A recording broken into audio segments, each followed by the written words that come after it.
ओम शांति 24/12/2023 के अव्यक्त बाप दादा के मधुर महावाक्य।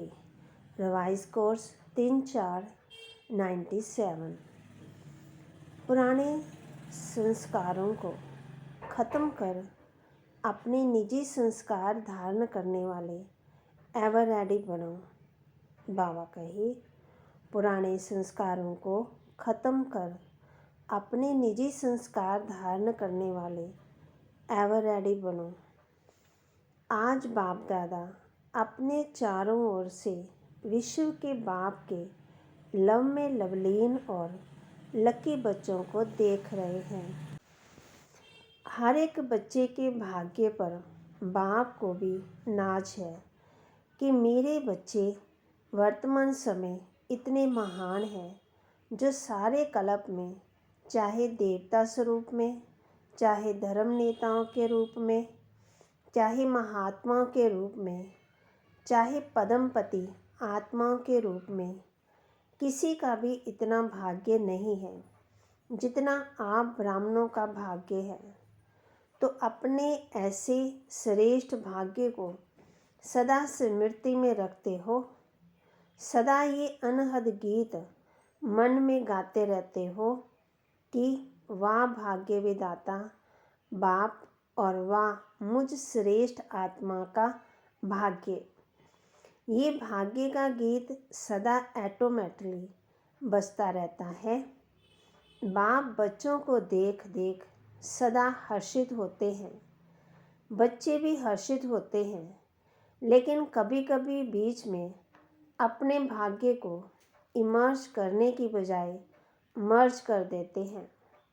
जब बाप देखते हैं कि बच्चों के अंदर अपने सौभाग्य का नशा निश्चय मर्ज हो जाता है, तो क्या कहेंगे? ड्रामा। लेकिन बाप दादा सभी बच्चों को सदा ही भाग्य के स्मृति स्वरूप देखना चाहते हैं। आप भी सभी चाहते यही हैं, लेकिन बीच में आ जाता है। किसी से भी पूछो तो सब बच्चे यही लक्ष्य रख करके चल रहे हैं कि मुझे बाप समान बनना ही है। लक्ष्य बहुत अच्छा है।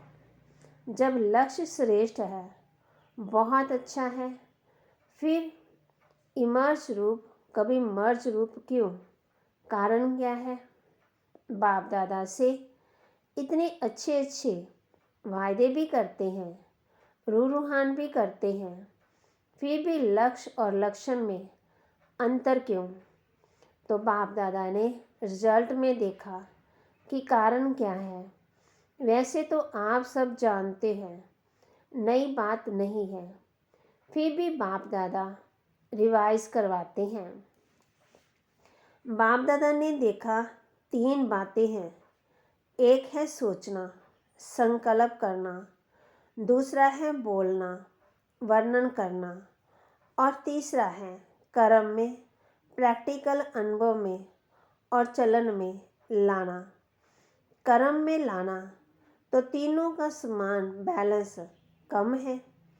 जब बैलेंस होता है तो निश्चय और नशा इमर्ज होता है, और जब बैलेंस कम होता है तो निश्चय और नशा मर्ज हो जाता है। रिजल्ट में देखा गया कि सोचने की गति बहुत अच्छी भी है और फास्ट भी है। बोलने में रफ्तार और नशा वह भी 75% ठीक है। बोलने में मेजॉरिटी होशियार भी हैं, लेकिन प्रैक्टिकल चलन में लाने में टोटल मार्क्स कम है। तो 2 बातों में ठीक है, लेकिन तीसरी बात में बहुत कम है। कारण, जब संकल्प भी अच्छा है, बोल भी बहुत सुंदर रूप में है, फिर प्रैक्टिकल में कम क्यों होता है? कारण क्या है जानते हो? बाबा कहे, हाँ या ना बोलो।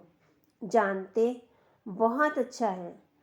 अगर किसी को भी कहेंगे इस टॉपिक पर भाषण करो या क्लास कराओ, तो कितना अच्छा क्लास कराएंगे, और बड़े निश्चय नशे फलक से भाषण भी करेंगे, क्लास भी कराएंगे, कराते हैं।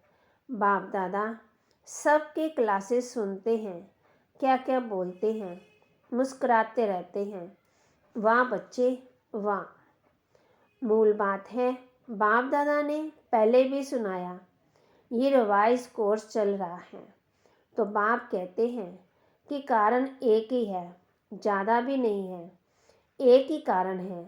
और बाप दादा समझते हैं कि कारण को निवारण करना मुश्किल भी नहीं है, बहुत सहज है, लेकिन सहज को मुश्किल बना देते हैं। मुश्किल है नहीं, बना देते हैं। क्यों? नशा मर्ज हो जाता है। एक ही कारण है, जो भी धारणा की बातें सुनते हो, करते भी हो, चाहे शक्तियों के रूप में, चाहे गुणों के रूप में, धारणा की बातें बहुत अच्छी अच्छी करते हो, इतनी अच्छी करते हो जो सुनने वाले चाहे अज्ञानी चाहे ज्ञानी सुनकर बहुत अच्छा कहकर खूब तालियां बजाते हैं। बहुत अच्छा कहा, लेकिन कितनी बार लेकिन आया, ये लेकिन ही विघन ही डाल देता है। लेकिन शब्द समाप्त होना अर्थात बासमन समीप आना और बाप के समीप आना अर्थात समय को समीप लाना। लेकिन अभी तक लेकिन शब्द कहना पड़ता है।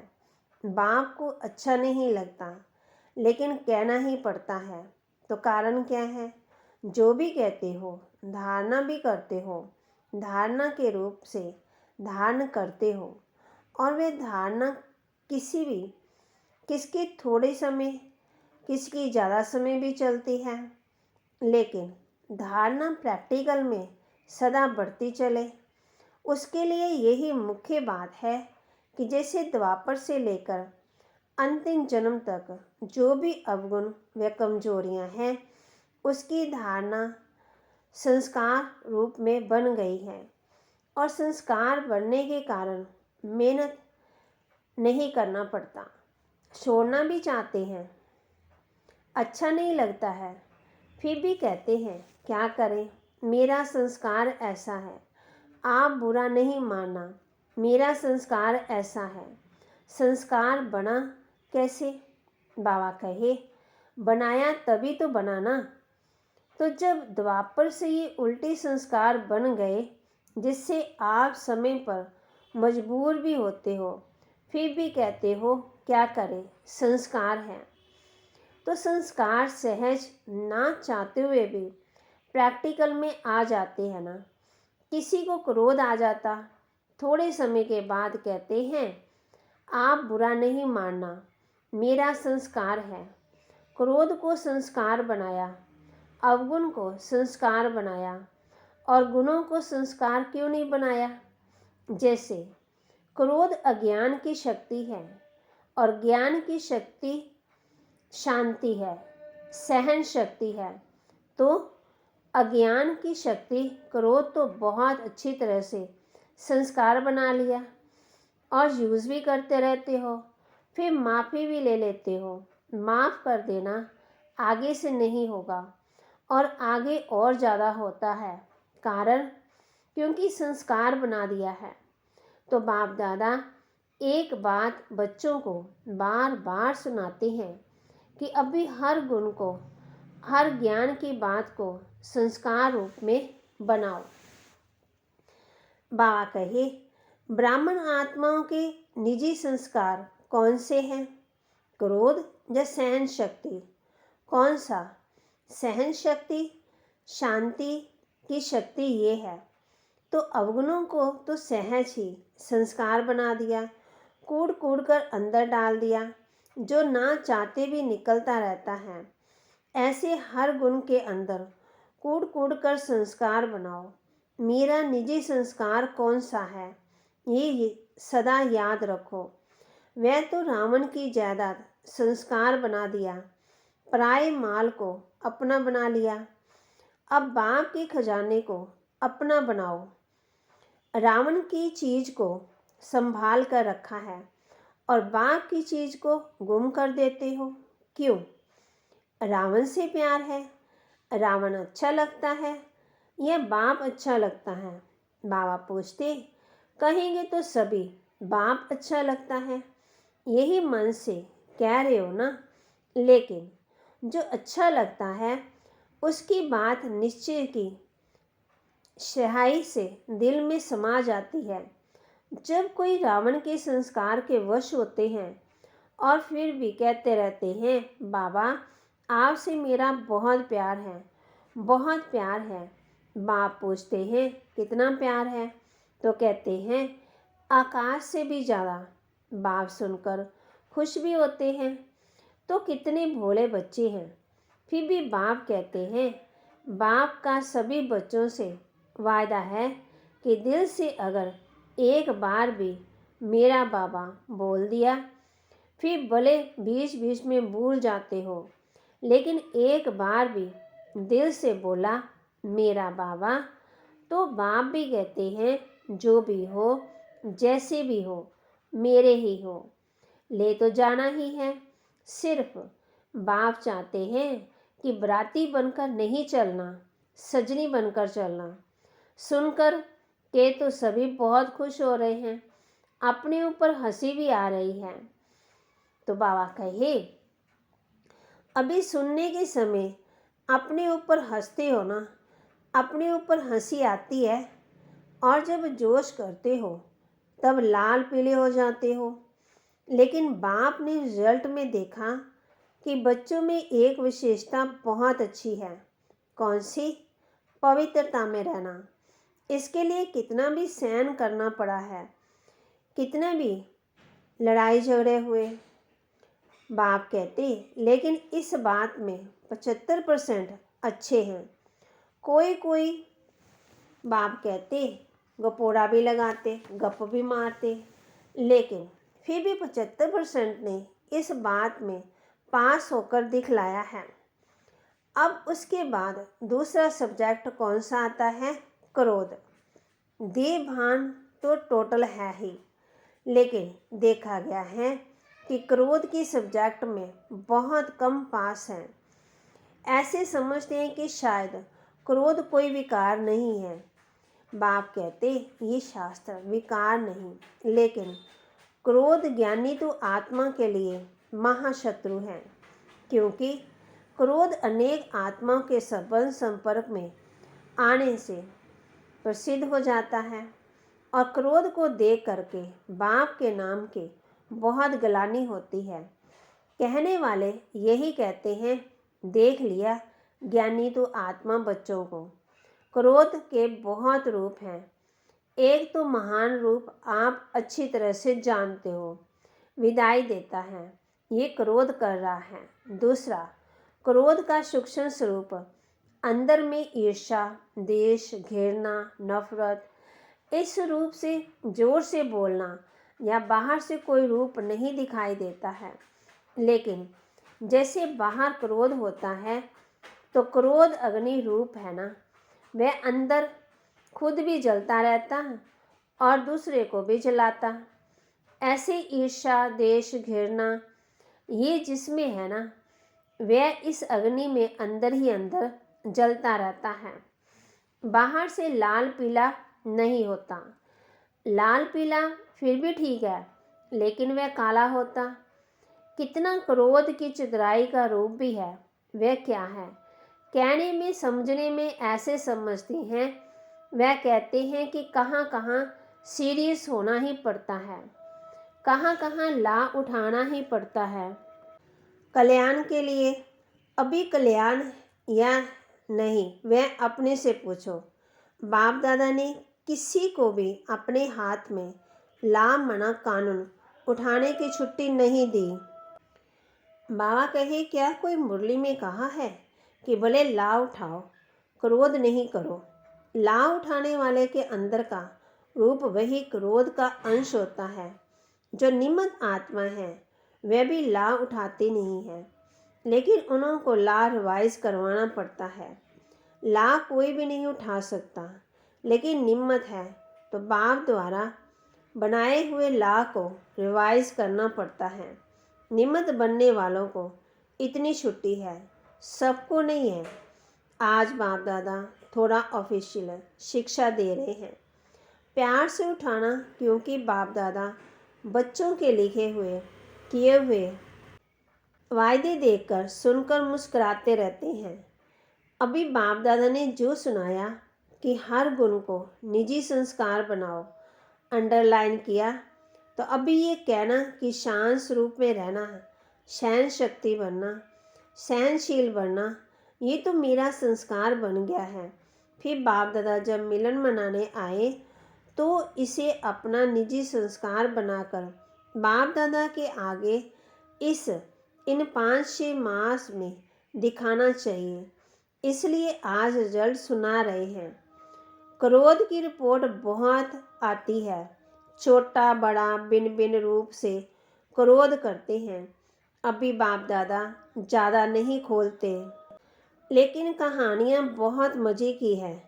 इसलिए आज से क्रोध को क्या करेंगे, विदाई देंगे।